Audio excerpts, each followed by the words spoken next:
live sports show. Atticus Pead here, joining you at, 1 a.m. Mountain Time on this Sunday morning, 3 a.m. Eastern if you're on the East Coast. And we're out here in Provo, outside LaVelle Edwards Stadium. Wanted to make sure I do this now before having to drive anywhere. Do it fresh from the game, if you will, to record this podcast for you tonight. 38-24 your final score. BYU beats West Virginia only by 14 points.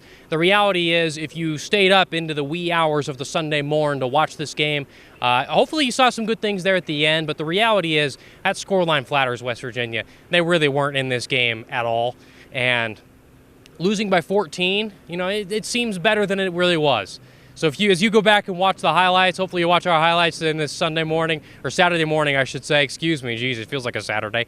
I think you'll see pretty quickly, BYU really did whatever they wanted. And West Virginia had a couple of really nice turnovers. They got the offense set up really close to the end zone and scored out of that. But the reality is the Mountaineers weren't really ever in this game. And that showed up in the post-game press conference. Rich Rodriguez, plenty upset. And I think West Virginia fans, the ones here especially, you just knew they really weren't in the game a whole lot. So not to start on all negatives, there are some positives that came out of this game as well, but I think the negatives are kind of honestly what you'll focus on here. So starting, of course, with we'll just go with what really the negatives. You lost the game. We're going to start there. West Virginia's passing attack, it's brutal. They just really couldn't do anything. It was pretty tough. And really, they could only run the ball the first 3.5 quarters of the game. So by the time West Virginia started passing deep in the fourth, BYU's playing some backup coverage. They're just trying to kill the clock to let West Virginia do their thing. There you go.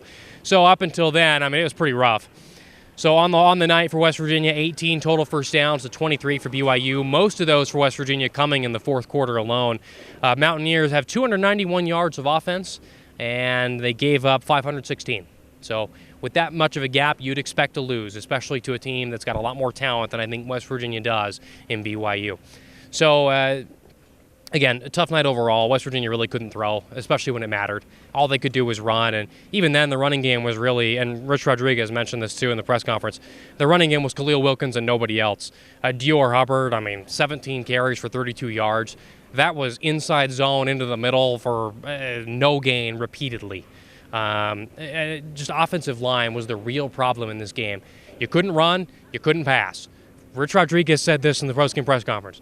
They couldn't run, and they couldn't pass protect, so they couldn't do much of anything. So here they were. So I think, just a tough night offensively. Really nothing got going. And, to be fair, this was not as bad as Utah. It wasn't as bad as Kansas. I think there were some bright spots here, and we'll get to those.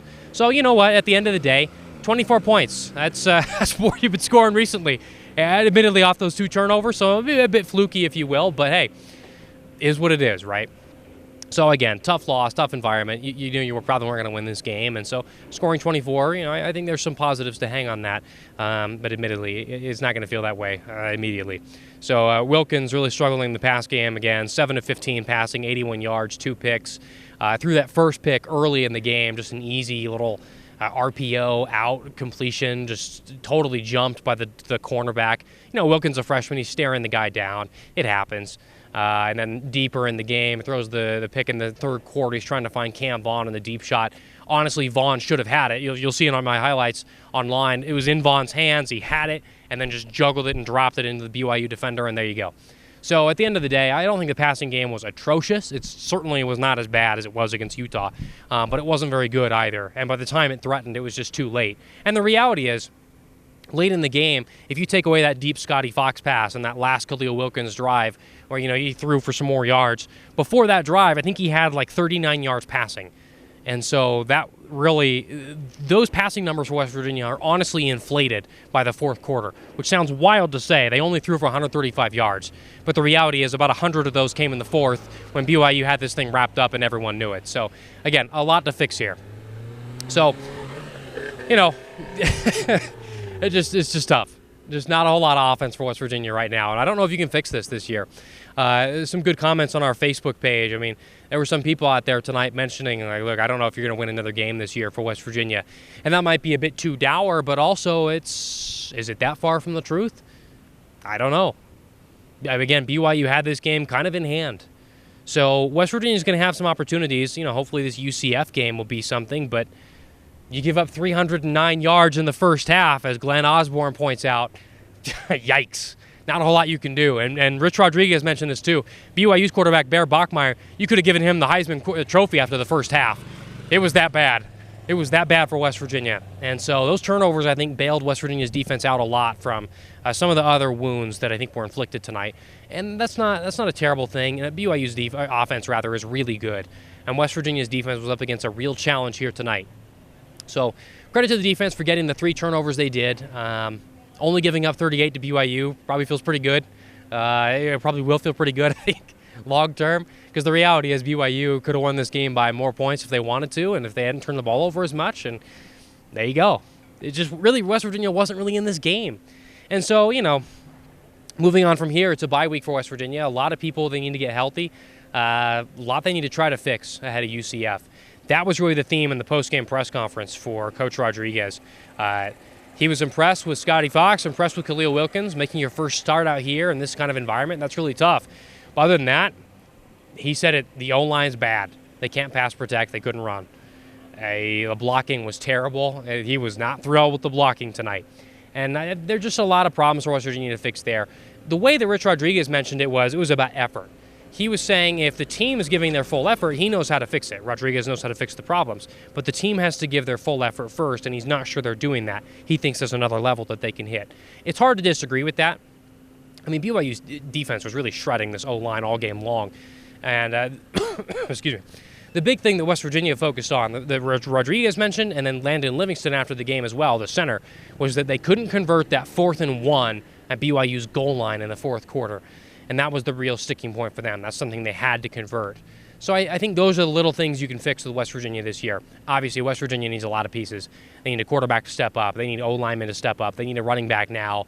They need wide receivers. They need everything on offense. And you can't really fix that, right? You're going to have to fix that in the offseason. But the things you can fix are grit and effort and toughness and getting a touchdown on a 4th and literal inches from the goal line. You can't have that, especially when you run out your power formation and you can't get it in the end zone, So Rodriguez focused on that here tonight, and I think that's the key. I do think that's what West Virginia needs to take away from this. West Virginia wasn't very good, and honestly, their talent level is not going to match BYU. That's okay. But effort-wise, it does seem like there's something left in the tank. So now they're going to have to show it. Second half of the season, you're 2-4, you're 0-3 in Big 12 play. Yeah, you beat Pitt, but I mean, every week that moves on from that makes the Pitt win look even more insane, honestly, because this team's just got a lot to fix and a lot to work on. They really were not in this game all that much tonight, and that comes after not being in the Kansas game and not being in the Utah game. So here we are. It's just a kind of a weird spot to be in, I think, for West Virginia. Excuse me. So we're recording this right after the game, so out of breath. There's plenty of things happening here tonight. Been here for about 10 hours now. So West Virginia going forward from here, a lot to fix on offense and defense. I think that's really what you're going to see, what you're going to need to see going forward from here. Rodriguez plenty upset with what they had here tonight.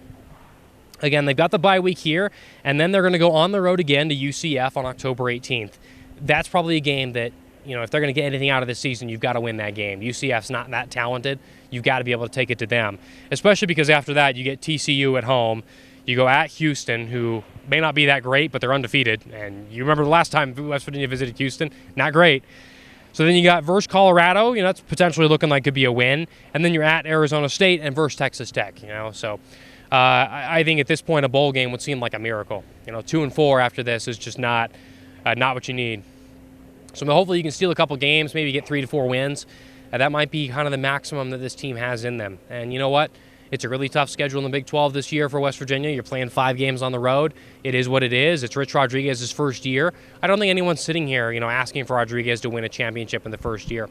So, again, it is what it is. And I think plenty more to come in the second year and beyond. So, Rodriguez mentioned in his radio show earlier this week that he wants West Virginia to build from here, and he wants them to be playing for a national championship by year 5. So that's 4 years from now, Time, of course. Give Rodriguez the chance to recruit. We'll see if he can do it. I don't know. Do you at home believe West Virginia has the talent to do that, the capability, the resources to do that? That becomes the real question, right?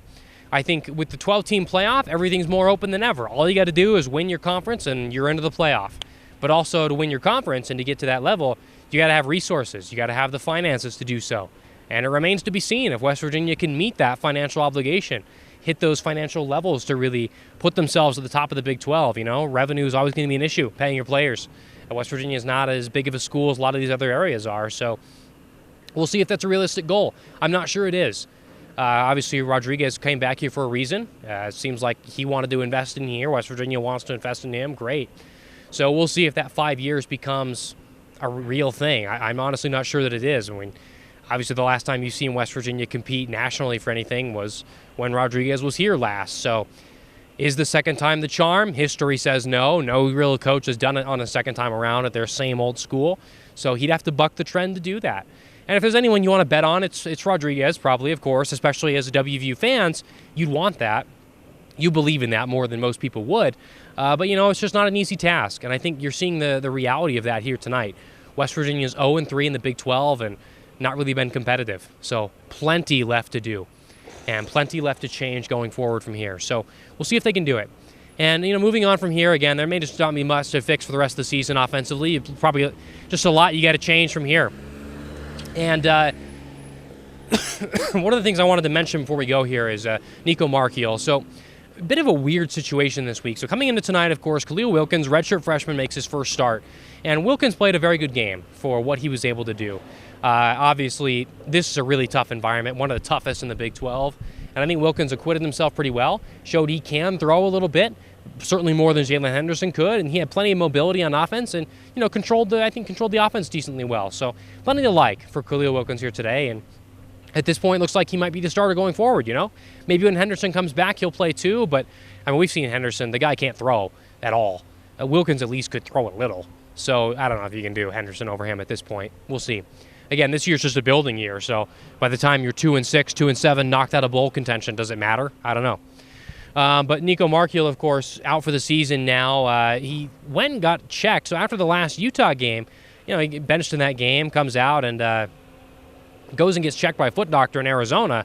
In Colorado first, then Arizona. He's still not back on campus. As far as we know, no West Virginia doctors looked at him, and now he's out for the year.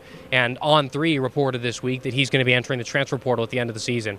So I think a lot of West Virginia fans, you kind of feel both ways about it. You feel bad about it because, you're losing a talented player, but also you might say Marchiol never really played that great for West Virginia. Sure, he beat Pitt twice, but didn't do a whole lot else. Didn't have many great games for the Mountaineers, and I think for Marchiol, it's a tough spot. He stayed here in this new era, recruited by Neil Brown. He stayed for Rich Rodriguez and stayed to be a part of the team and lead the team, and I honestly was never really given that. And maybe he wasn't that great, Rodriguez clearly didn't seem to want him to be that main QB1 and didn't really seem willing to anoint him that. He never called him his full starter. So I think for Marchiol, it makes sense why he's leaving, right? This may not be the perfect system for him. Rodriguez clearly hasn't embraced him as his top quarterback, even though I think Marchiol can very reasonably say that he is. We've seen plenty of evidence now that, Scotty Fox, Wilkins, Henderson, they're all talented. None of them can throw like Marchiol. Marchiol's a real quarterback, and he's not really been given the chance to show that, and or at least the backing, I think, the full backing for that. He's been given chances and hasn't really had much of a great showing so far. Of course, you remember the Ohio game. The Pitt game was incredible, but beyond that, Ohio was a bust, Kansas a bust, Utah a bust, and now he's just gone. So, here we are. So he really didn't play much in Utah, of course. My mistake there. So, again, it is what it is. He transfers after he hits those 5 games played. Of course, doesn't play in Utah. Again, my mistake there. So he's gone for the year. He'll retain his eligibility, 2 years of eligibility elsewhere. The blame probably goes both ways here. It's on West Virginia probably for not putting him in a system where he can succeed, passing the football. And for him, you probably shouldn't play to the best of his ability. Tough spot, NIL era, it is what it is. These kids, you got a chance to make generational wealth as a college player, go get yours. So I think for Marchiol, he and his family are probably coming to the decision that they should do that and go somewhere else where he can be more valued, and he'll have value in the transfer portal for sure. He's got starting experience. He's won some games. He can throw the ball clearly. This is just the wrong spot for him. I think that's pretty obvious. So as West Virginia turns the page from here, again, a lot to fix. You're not going to have Marchiol from here on out. May not be the worst thing in the world, obviously. He doesn't really fit Rich Rodriguez's offense, and we'll see what happens, because this year, honestly, right now, looks like a bust. You're 2-4. West Virginia's not been competitive in the conference at all. You got UCF up next. Maybe something changes. We'll see. But it's also on the road. So maybe you go there and get blown out as well. It's right now that looks more feasible with West Virginia than not, right? So as we go forward from here, we'll keep you updated on everything that happens on the 5 Sports Show and on WDTV, on our social media pages, our website, and beyond. Stick with us. We cover the Mountaineers the rest of the season. For now, 2-4 are the Mountaineers. A tough loss here in Provo again. Where do they go from here? This year may just be a goner, and it may just be all about next year. And again, it's Rich Rodriguez's first season back in West Virginia. I think all the fans are honestly okay with this deep down, even if you might be upset about it. Look, I'd probably trust this climb more than Neil Brown's climb, right? So we'll see what happens. We'll keep you updated. For now, that's it for the 5 Sports Show. Atticus Pead reporting here in Provo. BYU downs West Virginia 38-24. Mountaineers 2-4 on the season. Off next week. Back on the 18th against UCF. We'll see you later.